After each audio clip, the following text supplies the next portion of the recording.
She handed me the birth certificate with my name already printed. Everyone waited for my signature. Instead, I looked at her boss's name and said, "We test first. My name is Marcus Brennan.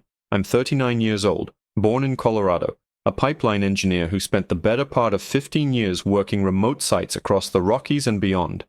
7 years of marriage, a house in suburban Denver, a Chevy Silverado in the driveway, a Weber grill on the back deck. The kind of life most men would call solid. I thought I'd built something that couldn't be shaken, until one night in a hospital delivery room, it all came crashing down. My wife Natalie cheated. Not a fling, not a mistake. She got pregnant by her supervisor, Vincent Harlow. And when our daughter was born, she looked me dead in the eye, with both our mothers standing there at Denver General, and told me to sign as the father. The birth certificate sat on the table, pen within reach, everyone waiting for me to lock myself into 18 years. Instead, I stayed calm and said, "Not yet. We wait for the DNA." That's when the room went silent. I'm Marcus Brennan, 39 years old, born and raised in the Colorado foothills. For the last 15 years, I've worked as a pipeline engineer. It's not a job you do casually. Weeks at remote drilling sites in Wyoming, Montana, sometimes up near the Canadian border. You live in trailers, eat in mess halls that smell like propane and burnt coffee, and the only connection to home is a satellite phone that cuts out when the weather turns. That rhythm shaped everything. Long stretches of isolation, then brief windows back in civilization where I tried to cram normal life into a few days before heading back out. Back home in Denver, I thought I had the dream. Steady income, a 2-story house in a quiet neighborhood near Arvada. The Silverado parked out front like a badge of hard work. The grill always ready for weekend cookouts. I thought stability meant safety. I thought Natalie understood the sacrifices.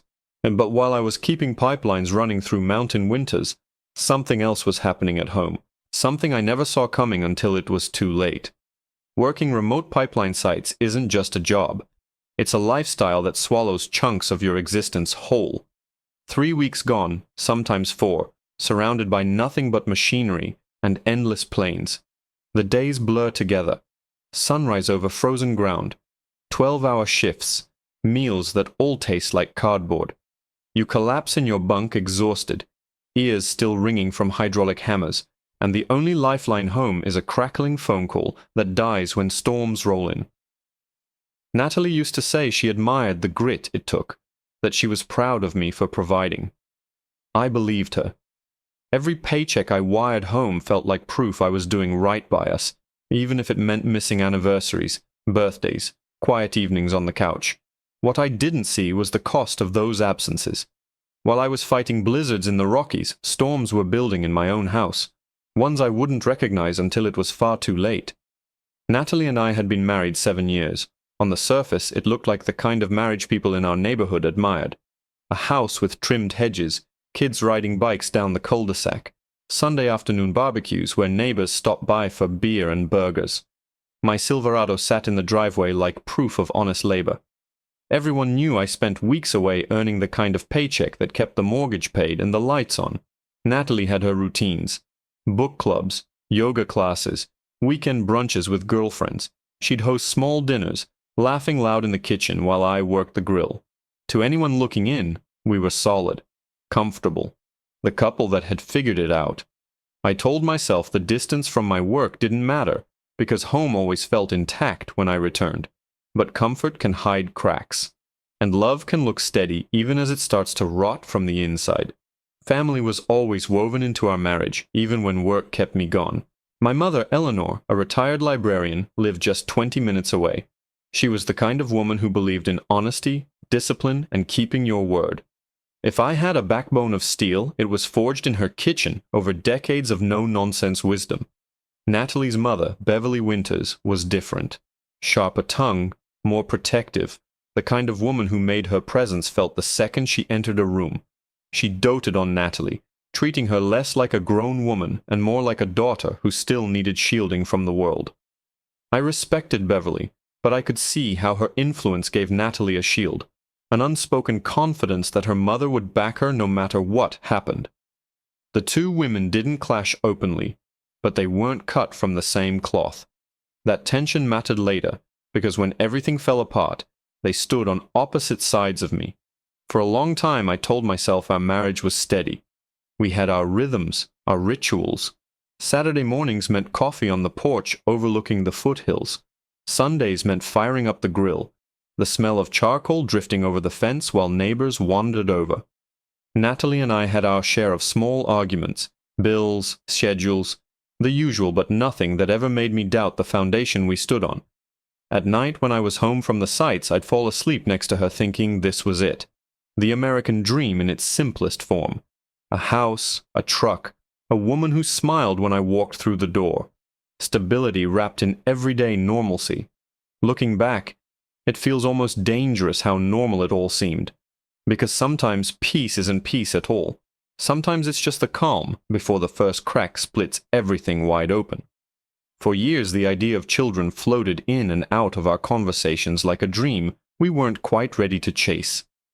Natalie would pause in Target near the baby section, run her hand along tiny onesies, then laugh it off like it was just curiosity.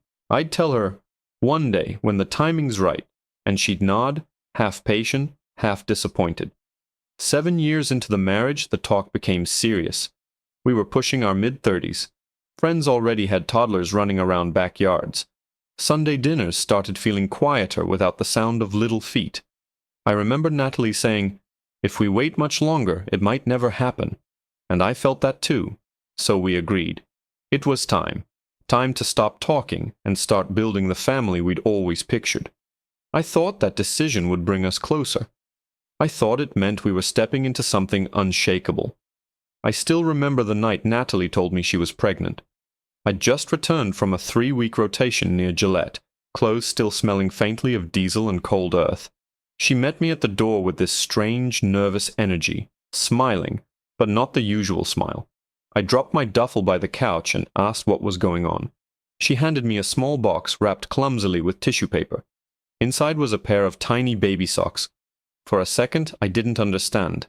Then she whispered, "Marcus, we're going to be parents." It hit me like a freight train. Relief, pride, excitement, all tangled together. I pulled her into my arms, heart pounding like I'd just stepped off a drilling platform. For years we'd circled the idea, and now it was real. That night I couldn't stop picturing the future. A nursery painted soft blue, a crib by the window, the sound of a baby's laugh echoing through our quiet house. I thought life had just shifted into something better. Those first weeks after Natalie's announcement felt golden. I cut back on remote rotations, taking more office work in Denver so I could be home. We spent evenings in the spare bedroom, transforming it into a nursery. Walls went pale yellow, sunlight catching the fresh paint while I stood on a ladder rolling color into every corner. Natalie sat cross-legged on the carpet, flipping through baby name books, reading them aloud like each one carried a future. Weekends became trips to baby stores, testing cribs, comparing strollers, arguing playfully over which blanket pattern looked less ridiculous. I caught myself daydreaming about coming home from work to hear a baby's cry down the hall, about rocking a little one to sleep in the chair we'd just assembled. For the first time in years, I felt settled. All the long nights in frozen drilling camps, all the sacrifices, they suddenly seemed worth it. We weren't just building a room, we were building a family. Through it all, I trusted Natalie completely. When I was away at remote sites, I never questioned what she did with her days. If she said she was meeting friends for lunch, I believed her. If she stayed late at the office, I told myself she was just being responsible. That's what marriage was supposed to mean, faith without suspicion. I saw the way her eyes lit up when she held up tiny onesies in the store, or when she paused in the half-finished nursery and smiled like she could already see our future there. I told myself those were the signs of a woman happy in her marriage, excited to be a mother. At night I'd rest a hand on her stomach, feeling the faintest kick, and whisper, "We're ready for this." She'd nod, squeeze my hand, and I believed it was the truth. Looking back, I realized trust can blind you. But in those days, I thought nothing could shake us. The day finally came at Denver General Hospital. I remember the sterile smell of antiseptic, mixed with faint traces of newborn powder, drifting through the halls. Natalie's labor was brutal. Hours of sweat, pain, clenched hands. But when that tiny cry finally filled the room, it was like the whole world stopped. They placed our daughter in Natalie's arms, and for a moment I forgot everything else. Her face softened in a way I'd never seen before, as if every hardship in our marriage had led us to this exact second. My mother hovered quietly near the bed, eyes misting. Beverly, Natalie's mom, bustled around offering advice and fussing with blankets. I stood a few feet back, letting it all wash over me. If you'd frozen time right then, you'd have seen a man convinced his life was solid, unshakable. But time doesn't freeze, and what came next would rip that picture apart in ways I never imagined. Not long after delivery, a nurse walked in carrying a clipboard, followed by a woman from hospital administration. Her voice was calm, rehearsed. This was routine for her. She explained the paperwork, highlighted where I was supposed to sign, promised a copy would be mailed in a couple weeks. Standard procedure. Nothing unusual. She set the form on the small table beside Natalie's bed. The birth certificate, my name already typed into the father line, waiting only for my signature. The pen rested neatly across the top, like all I had to do was pick it up and make it official. Natalie glanced up at me, cradling our daughter with one arm, smiling like it was the most natural thing in the world.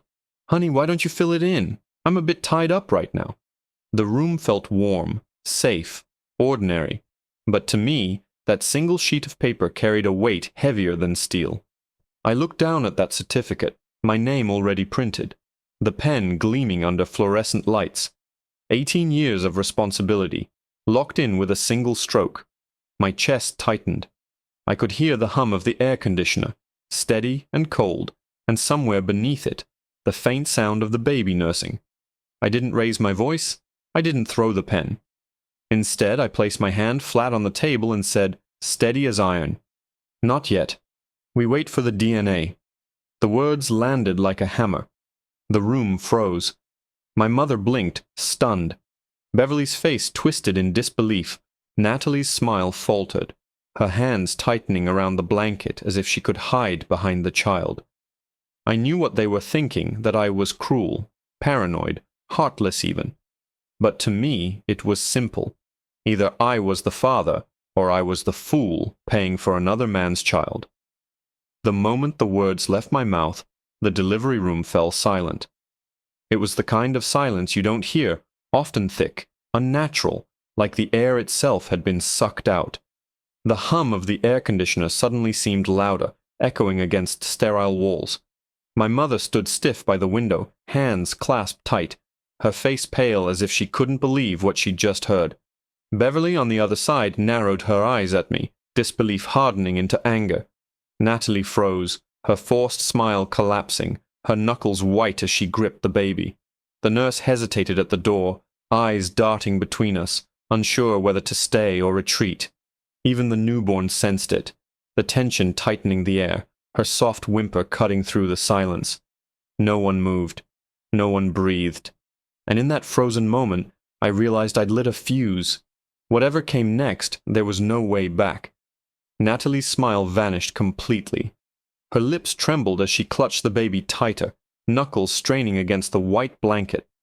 Her eyes darted toward me, wide and wet, like she couldn't decide whether to plead or lash out. For the first time I saw her hands shake. Beverly broke first. Her voice cut through the heavy air, sharp and furious. "Marcus, are you out of your mind? This is your wife. This is your child. How dare you say something like that?" She stepped closer to the bed as if she could shield Natalie from my words. My mother didn't move. She stood frozen by the window, her face pale, her jaw tight. She wasn't angry. Not yet. She was stunned, staring at me like she was trying to understand the man I had just revealed myself to be.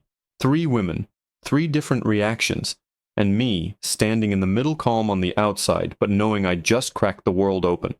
Natalie's voice finally broke through the silence, sharp and shaking. "How dare you accuse me of something like this? After everything we've built, after all these years, this is what you think of me?" Her words tumbled out fast, her anger barely covering the fear trembling underneath. Beverly echoed her, louder, angrier. She just gave birth, Marcus. She's exhausted. She's vulnerable. And you choose now to humiliate her. You should be ashamed. My mother stayed quiet, her eyes never leaving me. She wanted answers, but she wasn't going to speak until she heard more. I didn't raise my voice. I didn't match their anger. Instead, I stood there steady, my hands loose at my sides. We'll know the truth before I sign. That's all I said.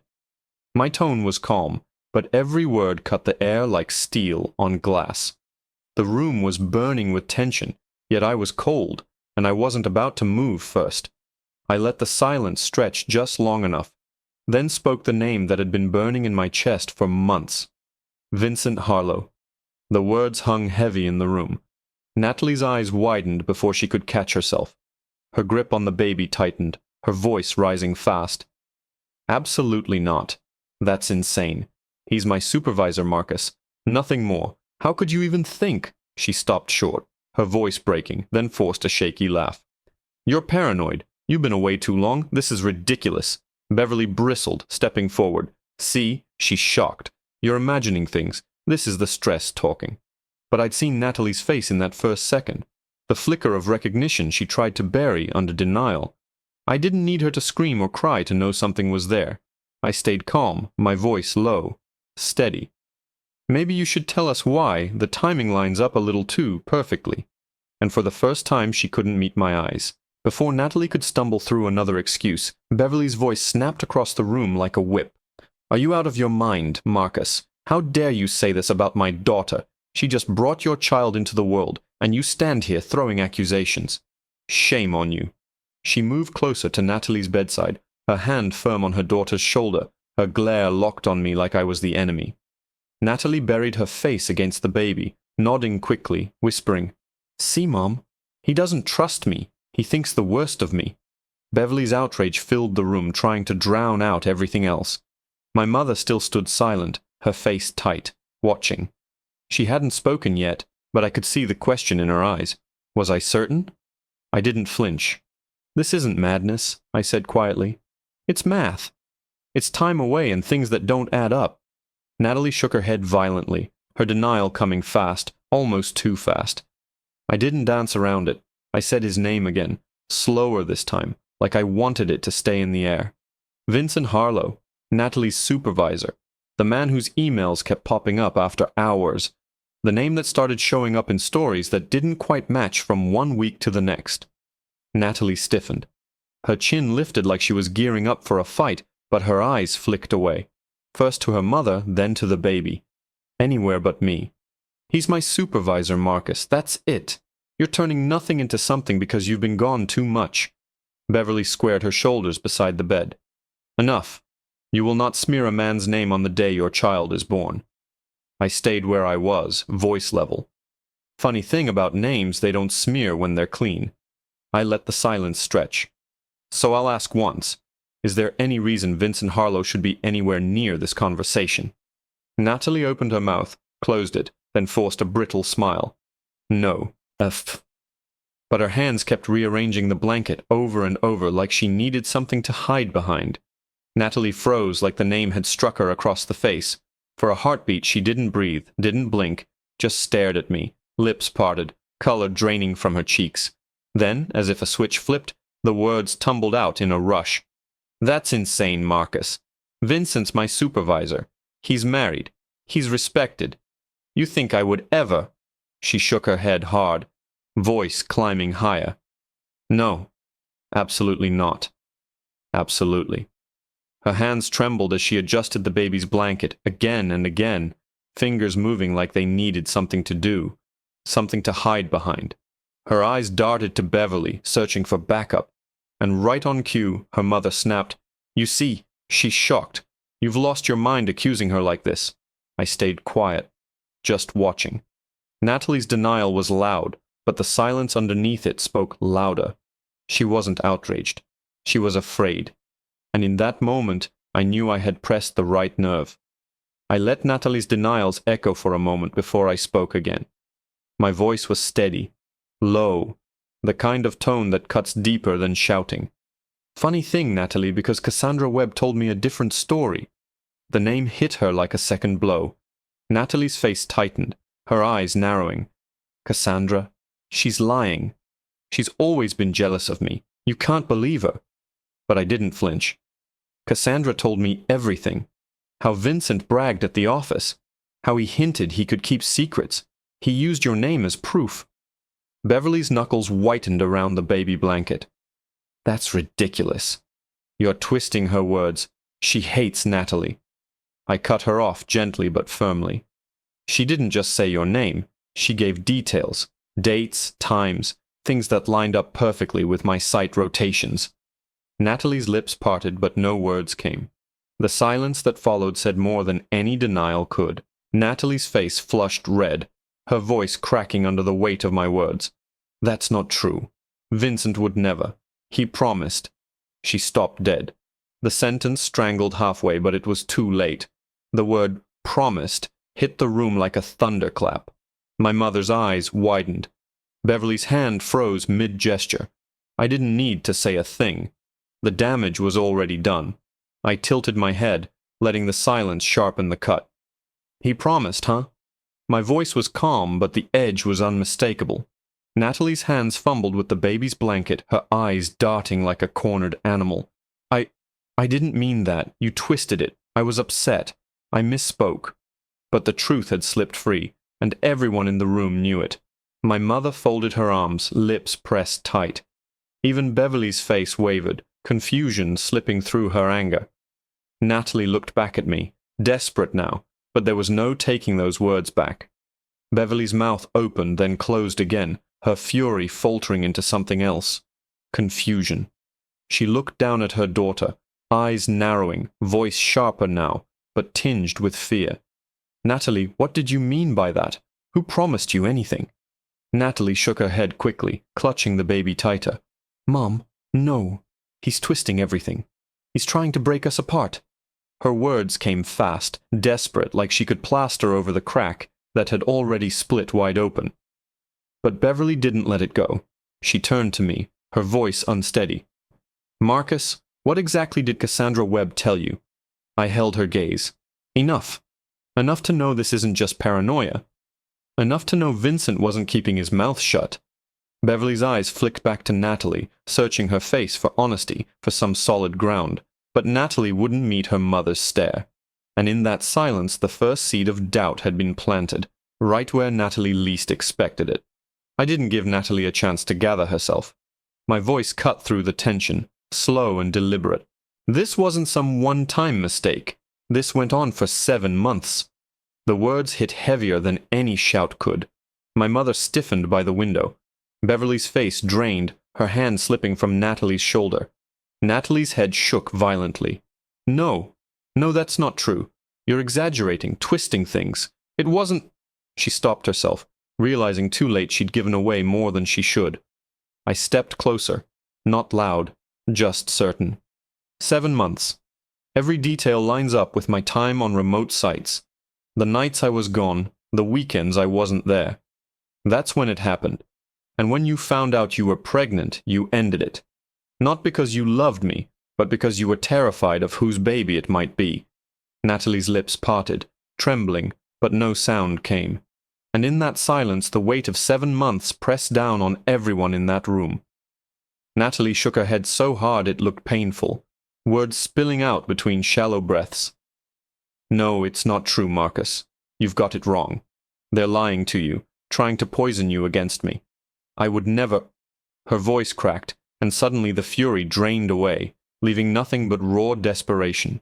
Tears welled in her eyes, spilling down her cheeks as she clutched the baby closer, rocking gently like the child could shield her from the truth closing in. Please, she sobbed, don't do this here. Not in front of them. Not on the day our daughter was born. Her words were shaky, broken, but they couldn't cover the fear underneath. Beverly bent over her, whispering comfort, but even she looked unsettled now, her eyes darting between me and her daughter. I stood rooted, steady, my voice low. The truth doesn't wait for timing, Natalie. It shows up whether you're ready or not. And judging by her tears, she was anything but ready. Her sobs filled the room, sharp and uneven, But I didn't let them sway me. I kept my voice low, steady, almost quiet, because quiet cuts deeper. You keep calling him just a colleague, I said, eyes locked on hers. But colleagues don't promise secrets. The words landed heavy. Natalie flinched like I'd struck her. Her mouth opened, closed, then opened again, searching for something. Anything that might erase what I'd just said. Nothing came. Beverly's lips pressed into a thin line, her confidence faltering. My mother still hadn't moved, arms crossed, her silence heavier than judgment. The nurse by the door shifted uncomfortably, like even she knew we were past the point of pretending. Natalie wiped at her face with the back of her hand, voice breaking. It wasn't like that, Marcus. You're twisting everything. I swear it wasn't what you think. But I held firm. No, Natalie, it was exactly what I think. And the walls were closing in fast. The weight in the room shifted as both mothers found their voices. Beverly straightened beside Natalie, her tone sharp, almost desperate. Marcus, enough. She just gave birth. Do you understand the stress you're putting her under? You're destroying your family over rumors. Her hand rested firmly on Natalie's shoulder, as though she could anchor her daughter against the truth pressing down. Across the room, my mother finally broke her silence. Her voice was low, but carried a steel edge I knew too well. If it's just rumors, then why does Natalie look so afraid? Why can't she answer you straight, Marcus? Beverly whipped her head toward her, bristling. Because she's exhausted. Because he's attacking her in the most vulnerable moment of her life. But my mother didn't flinch. She stepped closer, eyes on Natalie, voice steady. Exhaustion doesn't make you promise another man's secrets. The two women stood divided, and in the middle, Natalie's silence grew louder than all of them. Natalie's whole body trembled as if the hospital gown couldn't keep her warm. She rocked the baby tighter against her chest, her eyes fixed anywhere but on me. First the blanket, then the floor tiles, then the window. Anywhere safe. Anywhere that didn't demand the truth. Marcus, please, she whispered, voice thin, barely holding together. This isn't the time. We should be celebrating her birth, not tearing each other apart. It sounded rehearsed, hollow, like a line meant to stall rather than soothe. My mother's eyes narrowed, catching the evasion. Beverly pressed her lips together, no longer shouting, but confusion flickered across her face. I stepped closer, slow, measured. You can't even look at me, Natalie. You can face your mother. You can face the nurse. But not me. That tells me everything I need to know. Her fingers fidgeted endlessly with the baby's blanket, and still her eyes stayed down, like the truth itself would burn if she dared to meet mine. I drew in a slow breath, keeping my eyes locked on Natalie, even though she refused to lift hers. You want details? Fine, let's talk about time. I pulled the dates from memory, etched there by long nights replaying everything. First week of September, I was on site near Casper. I didn't step foot back in Denver until the end of that week. But that's exactly when Vincent started bragging at the office. October, I was gone 3 straight weekends. And somehow, Natalie, that's when you suddenly had work dinners and late nights that never lined up with what you told me later. Natalie's lips pressed tight, her eyes still fixed on the floor. I pressed harder. Every time I was out in Wyoming or Montana, Vincent was in town, and every story I've heard about the two of you lines up perfectly with my site schedule. The room felt smaller, walls closing in, because the truth wasn't just suspicion anymore. It was math. Natalie's breathing grew shallow, her shoulders rising and falling as if the air itself had turned heavy. She finally lifted her eyes just for a second, and in that moment, I saw it. The crack. Okay, maybe I spent time with him, she whispered, her voice trembling. But it wasn't what you think. It wasn't serious. It didn't mean... Her words collapsed into sobs before she could finish. Tears streamed down her cheeks as she rocked the baby, her cries mixing with the infant's restless whimpers. Beverly froze beside her, shock spreading across her face. My mother's jaw tightened, the confirmation settling in like a weight she'd always feared was coming. I stood still, steady, my chest burning, but my voice calm. It doesn't matter what you call it, Natalie. Time, secrets, mistake. 7 months is 7 months. Her tears only grew harder, because once the wall of denial cracks, there's no way to build it back again. I let her sobs fill the room for a moment before I spoke. My voice was even, each word sharp and deliberate. You lied, Natalie.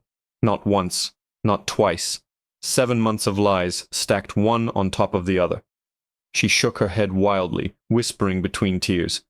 I didn't mean for it to happen. I was lonely, Marcus. I thought it would stop. I cut her off. Lonely doesn't last 7 months, and lonely doesn't end the moment you find out you're pregnant. That's not loneliness, that's betrayal. My mother's eyes were hard, unblinking. Beverly's face had gone pale, her hand slipping from her daughter's shoulder. I stepped back, needing space, the weight of it pressing against my chest. You've already given me my answer. Whatever excuses you try now, the truth is simple. The trust is gone. And without trust, I knew there was no marriage left to save. After my words, the room seemed to lose all warmth. The hum of the hospital machines was the only sound, steady but hollow, like a reminder that life was moving on, even as ours stood shattered. Natalie sat slumped against the pillows, tears streaking her face, clutching the baby so tightly, it looked as if she feared we might rip her away. Her sobs had quieted into small, broken gasps. Beverly stood stiff beside the bed, pale and rigid, eyes darting between me and her daughter. For the first time, she didn't rush to defend Natalie. She looked like a woman caught between anger and dread, unsure which way to lean. My mother crossed her arms, her jaw set. She didn't say a word, but the silence in her gaze told me she agreed with what I'd just spoken. The air was heavy, the kind of stillness that comes after an explosion, when everyone realizes nothing will ever look the same again. Through the heavy silence, Natalie's voice broke, trembling and raw. Marcus, please, we can fix this. She reached out with her free hand, fingers shaking, as if the simple act of touching me could bridge the canyon between us.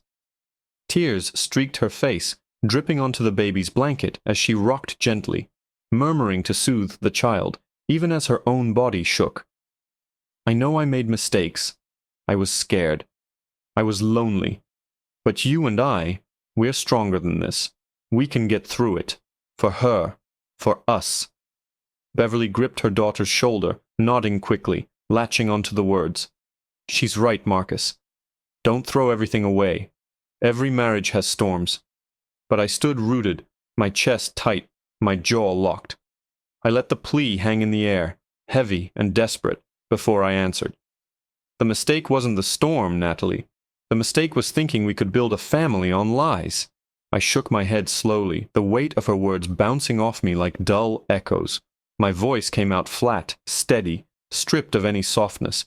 The mistake wasn't the storm, Natalie. The mistake was thinking we had a family.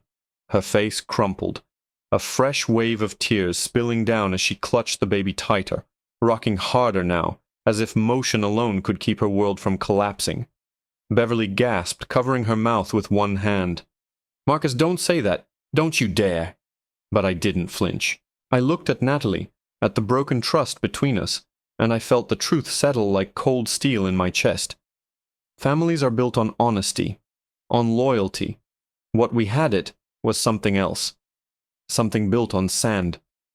The room went still again, heavy with the kind of silence that follows a sentence you can't take back. And in that silence I knew nothing in this house would ever be the same.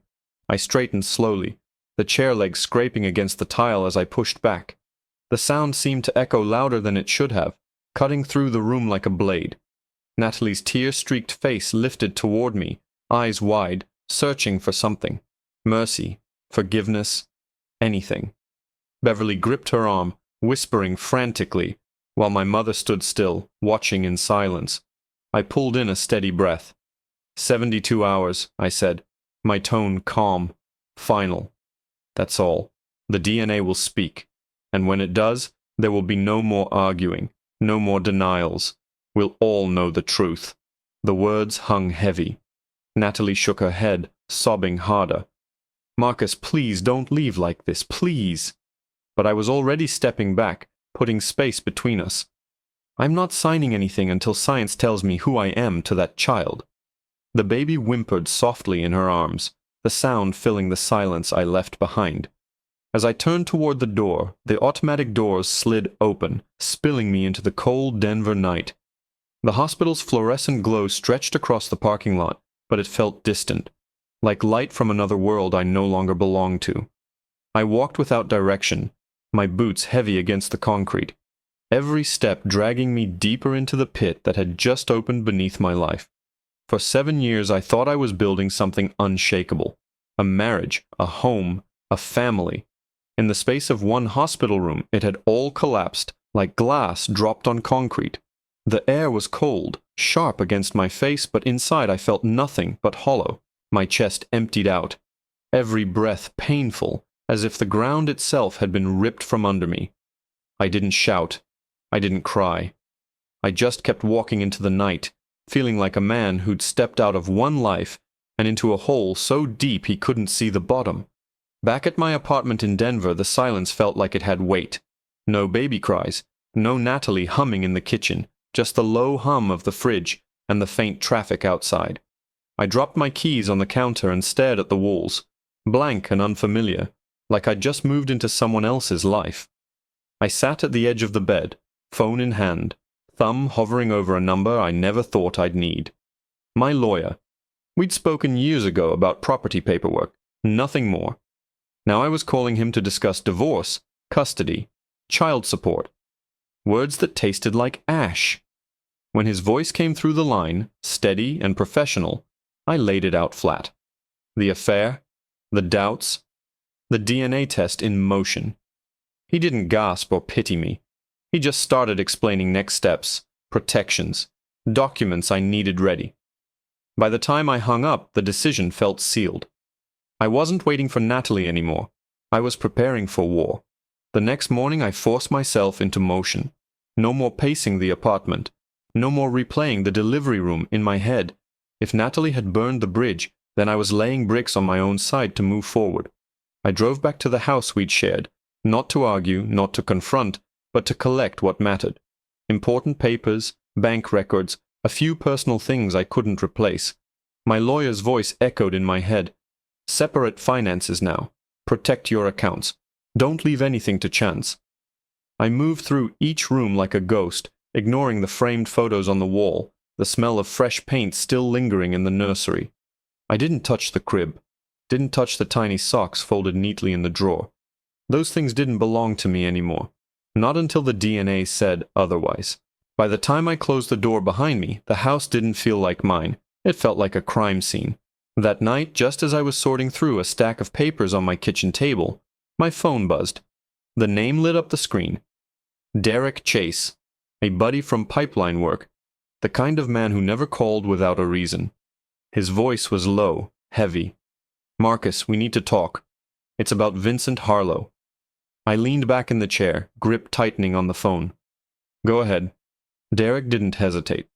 He's been bragging, not just about Natalie, about others. Cassandra told me the whole story.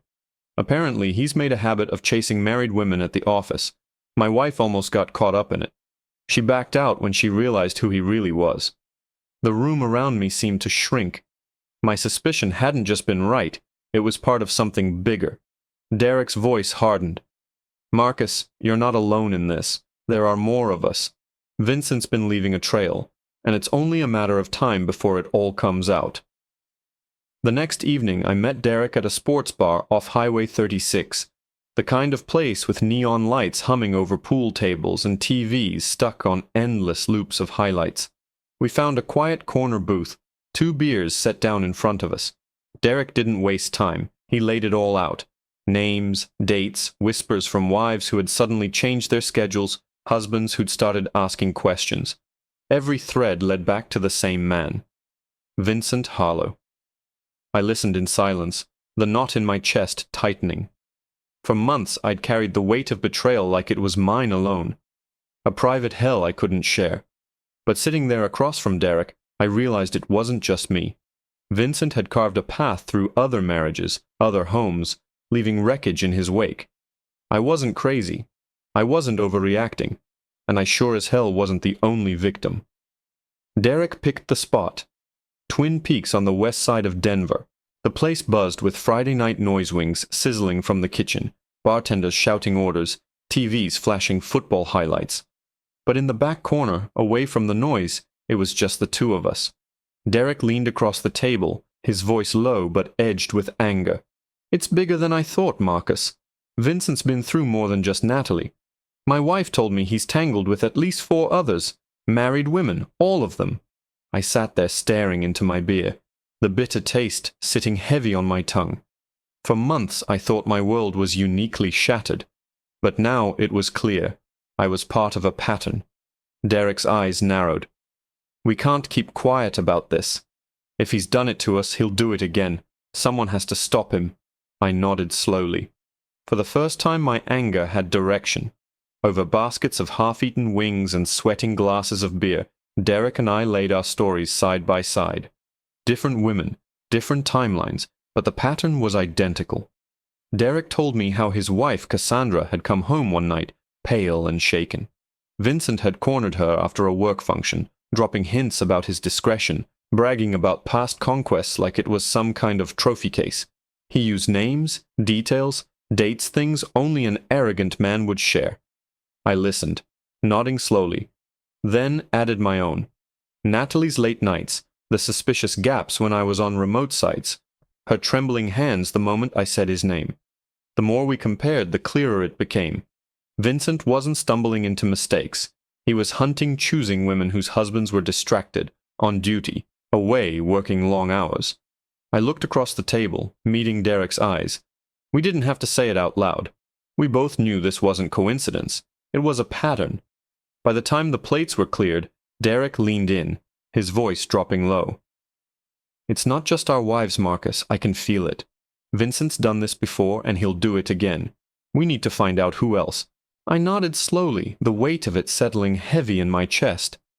Then we start asking questions, quietly, man to man. Husbands deserve to know if they've been living in the dark like me. Derek tapped his fingers against the table, jaw tight. "Owen Garrett, he's on the force. His wife used to work with Vincent. Travis Bowen, too. Both of them have been suspicious, but nobody's put the pieces together. The thought of other men blindsided the way I had been made my stomach churn. But at the same time, it gave me purpose. This wasn't just my fight anymore." I drained the last of my beer and set the glass down hard. "All right then, let's bring the others in." A week later, Derek set it up. We met again, this time in the back room of a dimly lit bar off I-25. The kind of place where no one asked questions if you stayed too long over cold coffee. Owen Garrett walked in still in uniform, badge glinting under the neon light. His face was carved in stone, jaw clenched tight. He didn't bother with small talk. He just sat, looked me dead in the eye, and said, "Natalie wasn't the only one. My wife, Rebecca Garrett, too. Vincent Harlow got to her." The words hit like a second betrayal. Not mine this time, but proof of the pattern. Owen laid out the late nights, the secretive texts, the shift in behavior he tried to ignore. As he spoke, the pieces lined up too perfectly. Derek, Owen, me, we weren't outliers. We were a list. Owen's eyes burned. This man's been wrecking homes, and I'm done letting him hide in plain sight.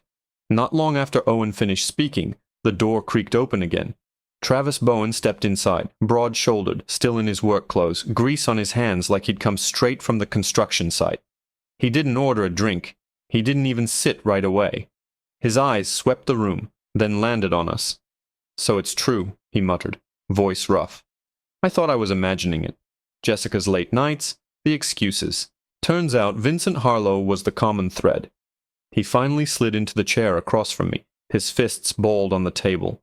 Derek nodded, leaning forward. "You're not imagining it. We've all seen the same signs. Different women, same man." Travis let out a bitter laugh, no humor in it. "Hell of a thing. I thought my marriage was bulletproof. Guess Vincent proved otherwise." The table fell into a grim silence. 4 men now, different lives, but bound together by one name, and the list was still growing. The 4 of us sat there in the low light, the weight of our stories stacking like bricks on the same wall. Different wives, same lies. Different homes, same destruction. It wasn't coincidence, it was predation. Owen leaned in, his cop's voice steady, controlled. We can't just sit on this. Men like Vincent keep going until someone stops them. If we each know a piece of his trail, then together we've got the whole map. Travis slammed a fist lightly against the table. So what do we do? Go to HR? To the cops? He'll deny it. He'll spin it like we're jealous, bitter husbands. I stared into my glass, then raised my eyes to meet theirs. We don't go to him, we go to the others. Every husband he's touched, every family he's tried to poison, they deserve to know. Once the truth spreads, he won't have anywhere to hide. Derek nodded slowly. The first step was clear. The room went quiet after my words, each of us turning the thought over in our heads. Owen broke the silence first. If we go at him reckless, it backfires. Men like Vincent thrive on chaos. He'll twist it, turn us into the villains. I've seen it before. Travis's fists unclenched slowly, his shoulders still tight. So we don't swing fists. We don't need to. The truth itself is heavy enough. Derek nodded, leaning forward. Exactly. We collect facts, timelines, witnesses. Every piece of his bragging. Every woman he's targeted. When it all comes together, the story tells itself. I stared at the condensation sliding down my glass, then lifted my eyes. No shouting matches, no public scenes. Just the truth laid bare. Once it's out, his reputation won't survive it. That's the punishment. Owen's jaw tightened, but he agreed. Fine, we don't touch him. We just make sure no one else does. For the first time, our path felt solid. We all agreed.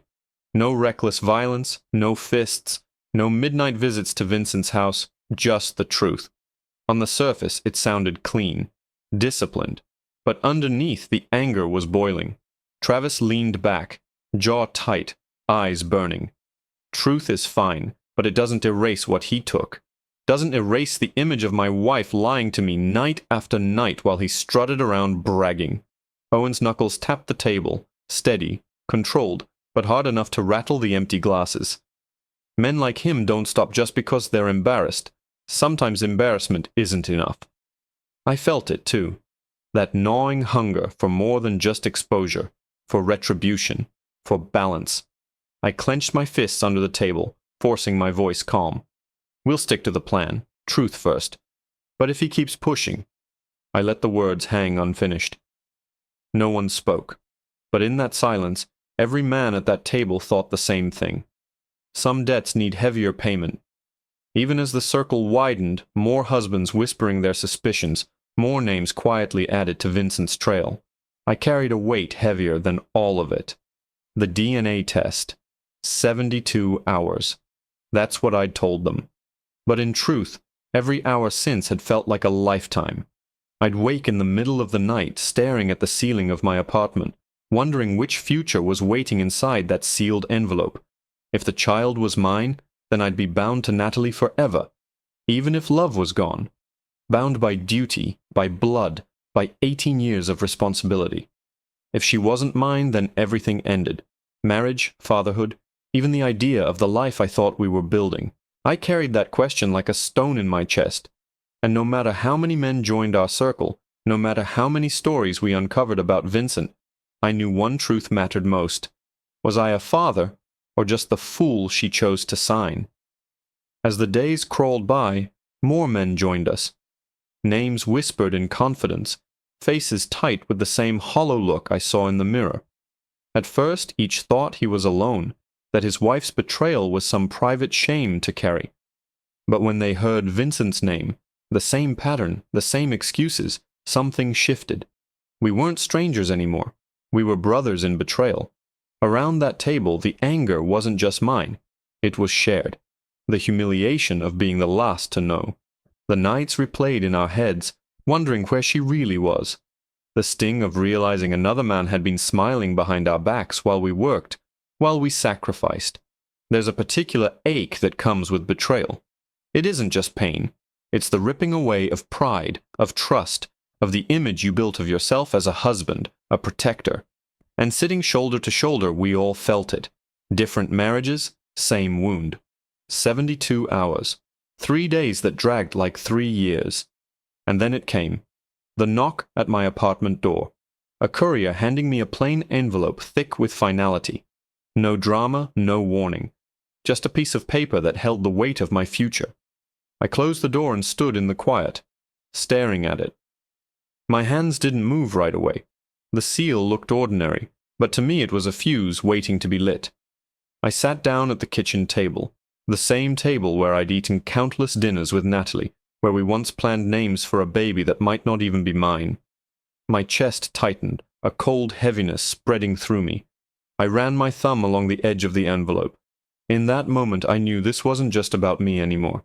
Every man who had sat at that table with me, Derek, Owen, Travis, they carried their own wounds. But this answer was mine alone, and there was no hiding from it. I brought the envelope to Beverly's house where Natalie was staying with the baby.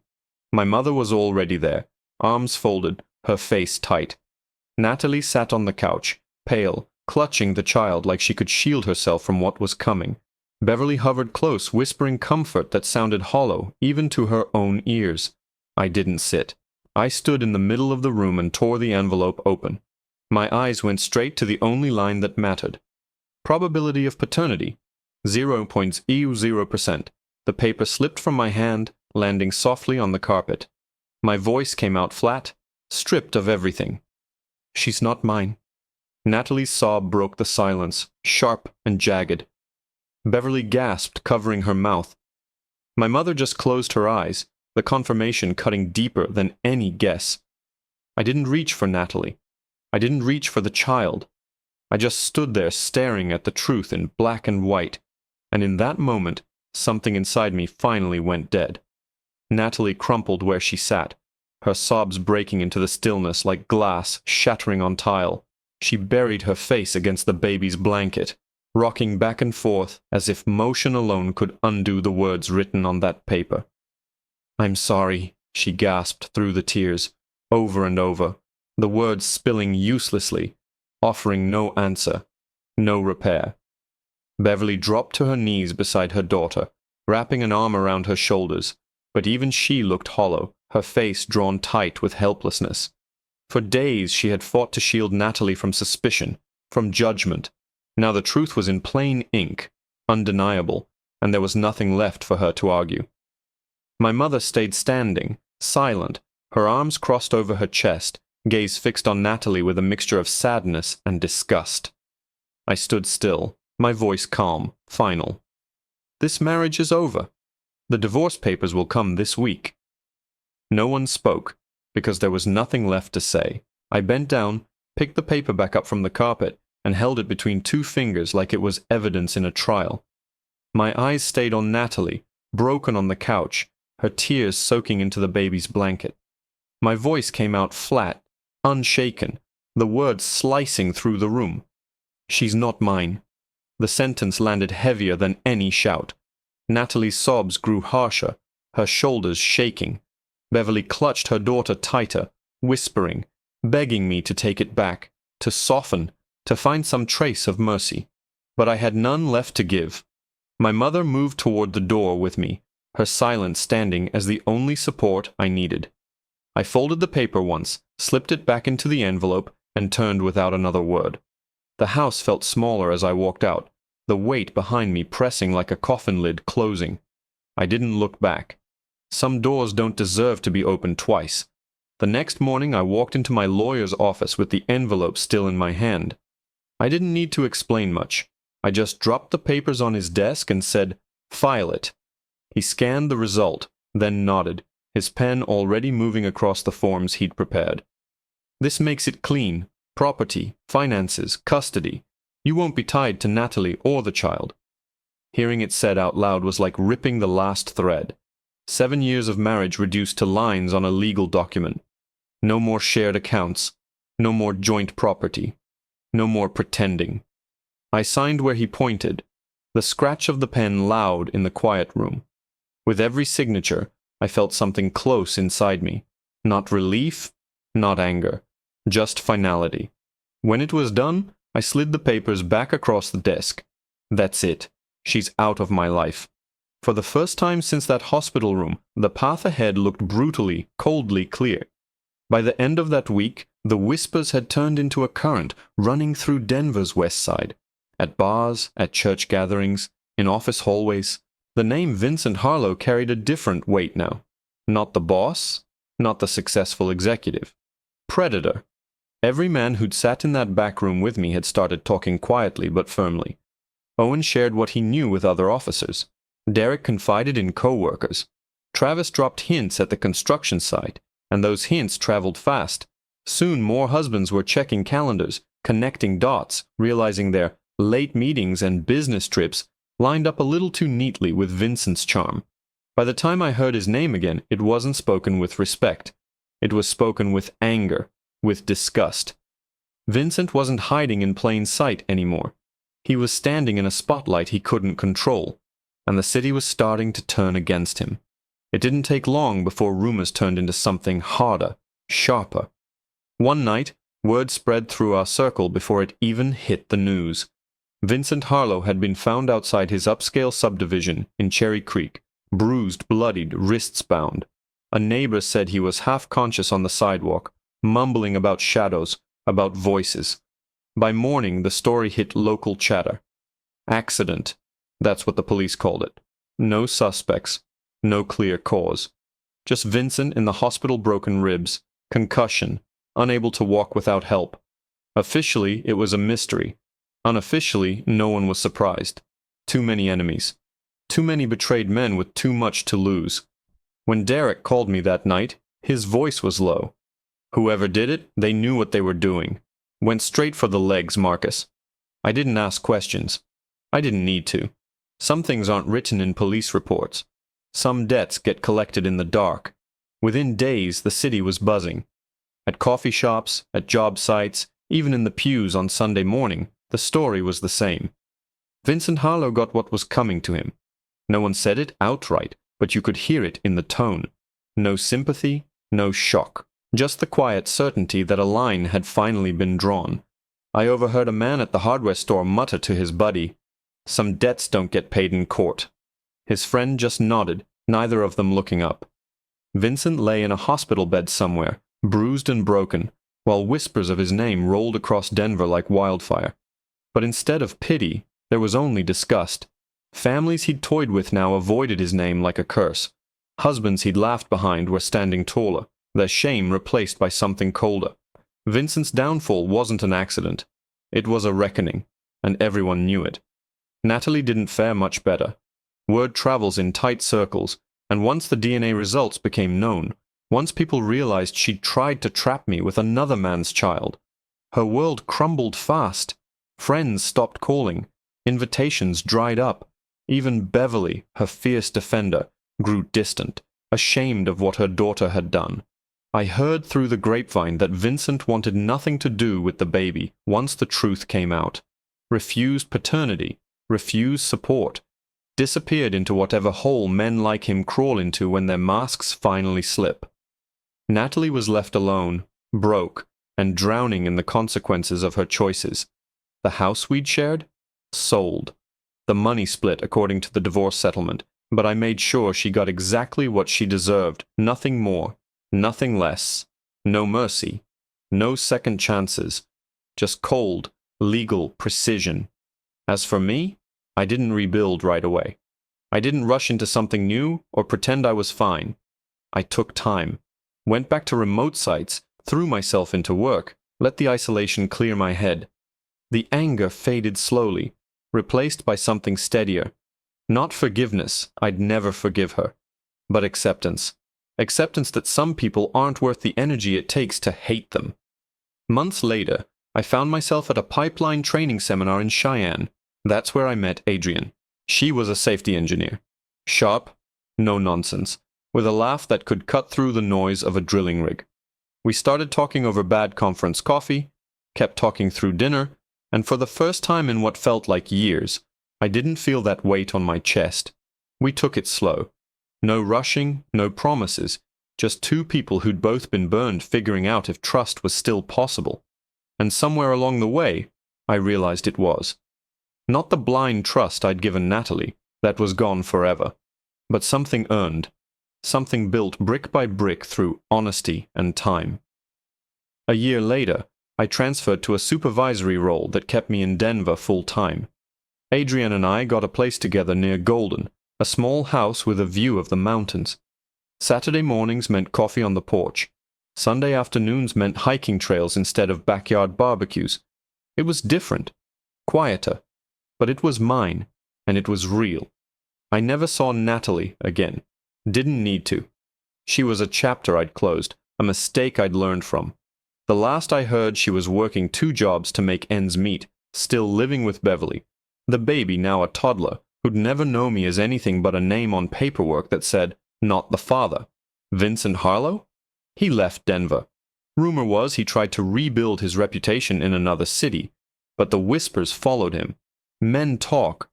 Wives compare notes.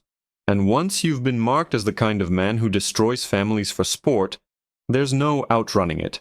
As for the others, Derek, Owen, Travis, we still meet up sometimes. Not as often, but enough. We don't talk about Vincent much anymore. Don't need to. That chapter's closed for all of us. Instead, we talk about the future, about second chances, about how we're all still standing, still building, still here. So I'll leave you with this. Life doesn't always give you the ending you wanted. Sometimes it gives you the ending you deserved. And for me, walking away from that hospital room, from that birth certificate, from a woman who tried to trap me with lies, that was the best decision I ever made. Some men would have signed. Some men would have stayed, believing the comfortable lie was easier than the hard truth. But I chose different. I chose to demand proof. I chose to walk away. And I've never regretted it for a single second. What would you have done? Thanks for watching. Make sure to subscribe and hit that notification bell so you don't miss the next story. Leave a comment below. I read every single one. And if you've got a story like this, you're not alone. Sometimes the hardest choices are the ones that save your life. See you in the next one.